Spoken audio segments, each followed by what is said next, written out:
mwanamke ni tabia na vitu vingine hivi vinakuwepo, sijui uzuri, sifa, sijui nini, lakini mwanamke ni tabia, amna haki ya kuongea. Hategemei mwanamke anaongea tena ni binti, yani akifungua kinywa ni kama moto, utaona kumsikia.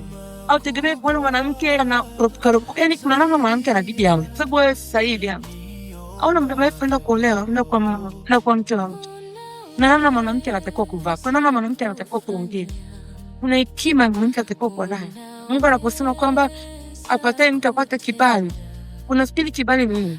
Kuna hekima nyuma, kwamba huyu baba labda mkaka labda alikuwa kuna mambo hawezi, lakini kuna mwanamke anajua kumshauri. Huyu ushauri anautoa kama kai kwenye nao, kama kai kwenye neno. Hii hekima anaitoa wapi?